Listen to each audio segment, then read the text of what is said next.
My name is Marion, and I am living currently in Cape Town, South Africa, although I was born in what was then called Rhodesia.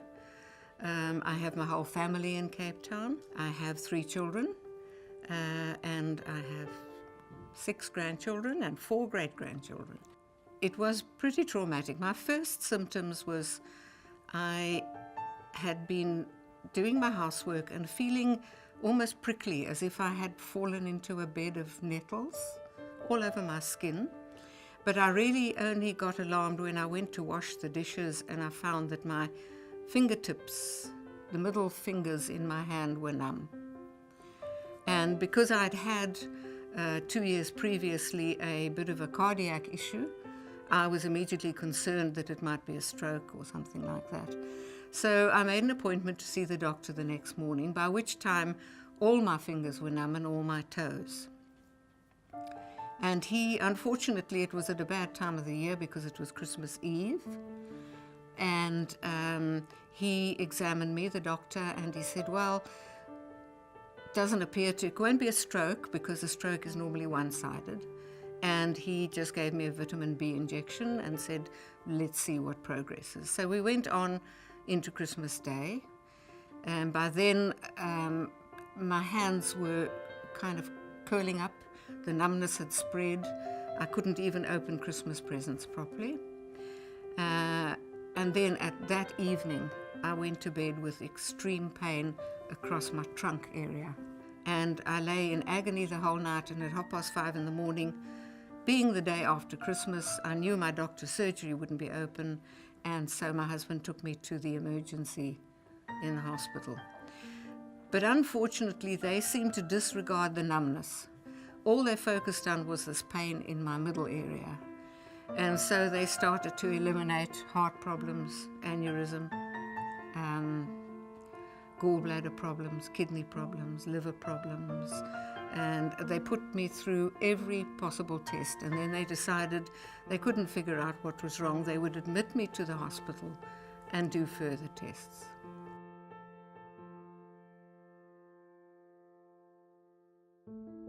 And then the following day I had CAT scans and sonar scans, and they still couldn't come to a conclusion.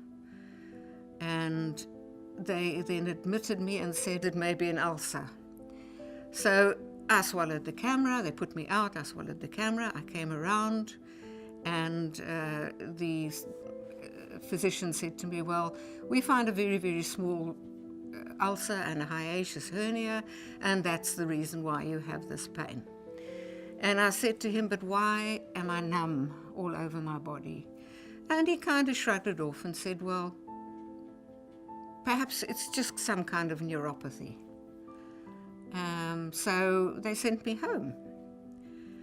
And at home I was very, very weak. By this time my legs were all like jelly, and I could only get around by getting a bar stool and draping myself over that and moving around. And eventually I phoned back the physician who'd seen me and said, look, I'm really feeling terrible. And he said, well, look, come and see me tomorrow. So the next morning I got someone to drive me to the hospital, and I can remember I could still walk, but I was like staggering down the passage holding on to the wall because I was so wobbly. And then I got to the doctor's room and he examined me and he did the test on the knee reflex, and I didn't have any reflexes in my knees.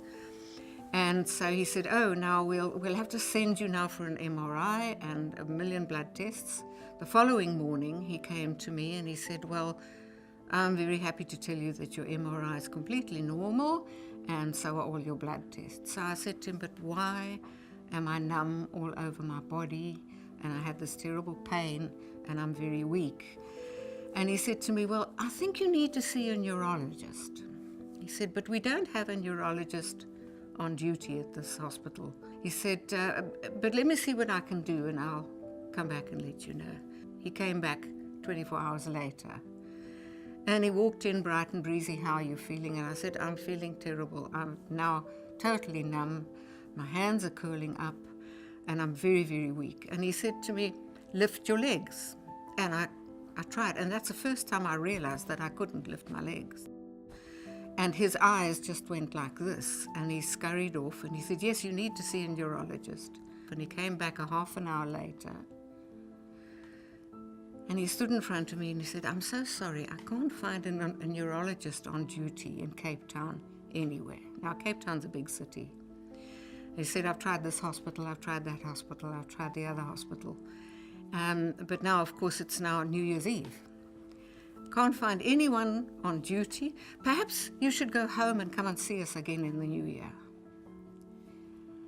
And with that, he left. And I was so upset because I desperately wanted a diagnosis. And I did have my phone with me, but now I couldn't dial it, but I got one of the nurses to help me dial my daughter. And I said to her, please help me. They say I need a neurologist, but they can't find one. She said, okay, fine. Within 10 minutes, she went on Google. Within 10 minutes, she found me a neurologist in Cape Town. And she contacted him, and he said, no problem, discharge your mother from that hospital and bring her to my hospital, and I'll see her. So that was done on New Year's Day, 2001. And within 10 minutes of seeing me, he diagnosed me with GBS. Now that they knew what was wrong with me, they could fix me. That's my assumption. So, of course, when he said, yes, well, you've got Guillain-Barre Syndrome, but there's no real treatment apart from the IVIG or plasmapheresis. And he would constantly ask, can you swallow, can you breathe, please cough. I think he was assessing what were my lungs. And I could feel that my diaphragm was being slightly affected, but yes, I could still breathe. So I was never intubated. And he then observed me and explained to me the process of getting worse, plateauing, and then starting to improve. And when he was satisfied that I was at the plateau stage, that I wasn't deteriorating anymore, he said to me he considered my episode to be mild, and he wouldn't like to give me IVIG or plasmapheresis because of that. And so that was it. It was a matter. I spent another month in hospital with physio, went home. My husband took care of me at home. I was still pretty paralyzed when I went home, but I arranged for his physiotherapist to meet me at home, to come and visit me at home and give me exercises. And with the aid of a walker and a raised toilet seat, I could manage. And ultimately, within 3 months, I could say I was back to normal. So yes, I was very lucky, a mild case.